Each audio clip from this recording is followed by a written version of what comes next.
Hey, what's going on, everybody? Thank you all for joining me at this time. My name is Shavi Zane, and I'm coming on to have a quick discussion with you all in regards to how different it is when you awaken. So, first of all, if you find this message resonates with you in any way, please be sure to like, subscribe to my channel, and leave a comment below. Share your own personal experience with us. But I was thinking, I went to a gathering, and I felt like I stood out like a sore thumb. When you awaken, you begin to see just how different you are from most people. The chosen seed that awaken literally are aliens amongst the sheeple. Your eyes open, and the things that you might have been interested in before, it's like you have little to no interest at all in it. The conversations that you might have been able to engage in before, you have little to no interest at all in it. And I found myself feeling that way when I was at this gathering, because it was like, man, I like to dive deep. I like to see beyond the surface. I like to see beyond what society has shown us or taught us, and the conditioning and, the normal things that most people like to converse about. I don't have much interest in that anymore. But I do have to realize that I am still a human being having this spiritual experience. Well, I'm a spirit having a human experience. But I have to also embrace the human experience. But I find that the more that I awaken, the more I dive deeper in spirituality, it becomes that much harder to be amongst the sheeple. Because not only do you recognize that they are still sleeping, they recognize that you're awake. And so that division causes, it's like trying to mix oil with water. It just won't work. You see what I'm saying? No matter how hard you try to shake it up, it's going to separate itself just naturally, because it's two different energies. You see what I'm saying?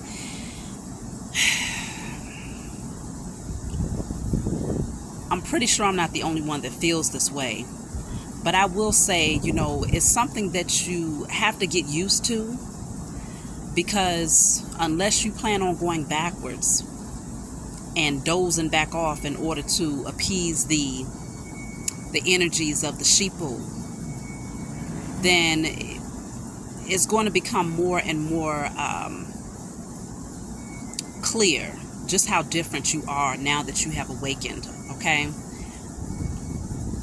Another thing too is that a lot of the people that you walked away from, they will want to return into your life because they see that you are changing and transforming, and so they anticipate that with that change, there's going to come changes in your external circumstances, whether it's your finances, your love life, so these people are going to try to come back in.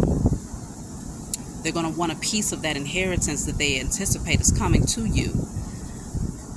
But you might find that because you're so different now, you may find that you really have little to no interest in even reuniting with a lot of these people. And it's not because you have any malice in your heart or any hatred or anything of that nature. It's because you really just question, how much do we really have in common at this point? And how they can actually add to your growth. Are they adding to your life, or are they there to drain you?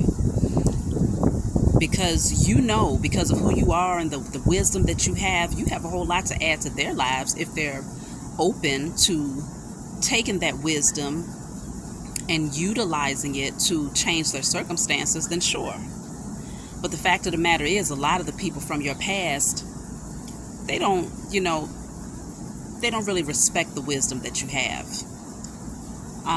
They would much rather you pretend that you're not who you have become. They would much rather you pretend that you are the old version of yourself, in order to prevent, they don't want that mirror up in front of their face that shows like, hey, change is possible if you're willing to put in the work. They don't want that energy being projected from you. And so what you'll find is that if you let these people back in, you end up having to dumb down your wisdom. You end up having to dim your light a little bit so that they don't feel as insecure. Who's going to do all of that? I know I'm not. And I know many of you out there are not willing to do that either, because you didn't come this far to water down your growth. You didn't come this far to dim that light that's shining from within. You know, the more that you awaken and the more that you activate the knowledge that you've gained by turning it and transmuting it into wisdom, the more that light from within begins to shine to the point where it's visible, like it's physically visible on you that you are truly a chosen seed. And so people will come around and they'll be looking at you like, man, that person, they looking great. Like, how are they transforming like that? How are they, you know, especially because they understand where you came from. It's amazing to them because they know what you've been through. Many of you out there, you've been through the fire. But just like coal goes through the fire, not all of it is going to come out as being diamonds on the other side, right? Very rarely will you come across that diamond that's able to get through those flames, you know, that coal that goes through those flames and come out shining, looking way better after being under all of that pressure and all of that heat. You see what I'm saying? And so it amazes a lot of these people from your past how much you have grown and transformed. They can't believe it. And it's not because they themselves don't possess the ability to overcome. They do. But many of them want to hold on to, many of them, they just don't want to do the work because, it takes a whole lot of dedication, consistency, effort. I mean, this spiritual walk is not no joke. It's not a joke. It's not a game. And this is a commitment that you make for the rest of your life. It's not just temporary so that you can come out of the fire and come out of lack and come out of an unhealthy karmic relationship. It's not temporary. This is a forever type of walk.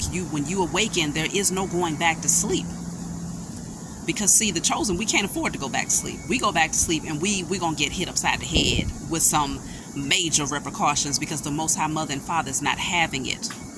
Our assignment is too great. And now is the time for us to fulfill those assignments. And so people will come around and they'll just look at you, you know, and you can feel the energy. You know, your discernment is that much more stronger. Your intuition is on point. All of those clairaudience, clairvoyance, like you are tapped in.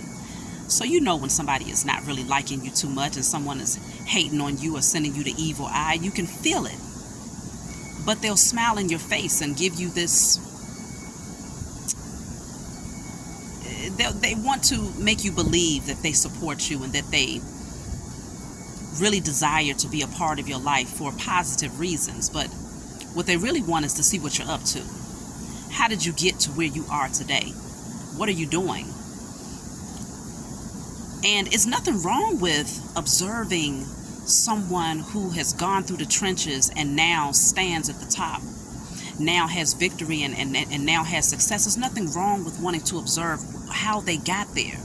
The problem with a lot of these past karmics is that you as the chosen, you're willing to share your wisdom, right? It's highly valuable, but you're willing to give them a few nuggets of how you got to where you are. The problem with the karmics is that when you share the wisdom of how you got there, they'll reject it. They're going to reject it off the strength that the first thing you're going to say is, I had full faith in the Most High God. I had to face myself. I had to do the shadow work. I had to go within. I had to purge. I had to heal from my past traumas. I had to forgive myself. I had to forgive others. I had to get rid of lack mentality. I had to, change my diet. I had to, start facing my own fears and get rid of those fears. I had to, step into my calling and start speaking out the truth. And I had to open up my throat chakra. And I mean, when you start telling them things like that, they're like, oh no, first of all, they want you to give them some low vibrational surface explanations on how you got there. So let's say the Most High, because of the transformation that you've gone through, the Most High has granted you an overflow of abundance, right? you now have access to your inheritance. So they see all of the physical and material things that you have obtained as a result of your transformation. But you're trying to tell them, hey, I was able to get here because of the inner work that I did. They'll reject it. But if you told them, oh, I got here because I was able to do a couple of schemes, I got a hold of a couple of PPP loans, you know, I was able to get a hold of that tax lady down the street, and she was able to flip this and flip that. Oh, they're all ears. But you tell them the real truth about how you got where you got, how you got where you are, and how you obtained the inheritance that you now have access to. They don't want to hear it because they recognize that there's a certain amount of changing and inner work that they would have to do. But that inner work would also consist of them recognizing and acknowledging the things that they did to you. And they don't want to do that because that narcissistic behavior, that inner demon that is within them, it doesn't want to leave, and they don't want to release it because their pride and their ego won't allow them to approach you and say, yes, I was wrong, yes, I mistreated you, yes, I did spell work on you, yes, I tried to block you, yes, I was jealous of you, yes, I talked about you, yes, I laughed when you was down. All of that will come with their shadow work. And so rather than accepting the wisdom, the valuable wisdom that you can't place money on, rather than accepting what you have to offer them, they will reject it. And so then you have to say, well, if you're not serving me in any way by coming back into my life, you have nothing to add here except draining my energy. And if I can't add nothing to your life by sharing the wealth of my wisdom because you're going to reject it, then what do we have here? What is the purpose of us rekindling this false relationship? Oh, is it because we have the same blood relation? Is that enough? Is it because we spent multiple years together in the past and created children together? Is that enough? Is it because we work together and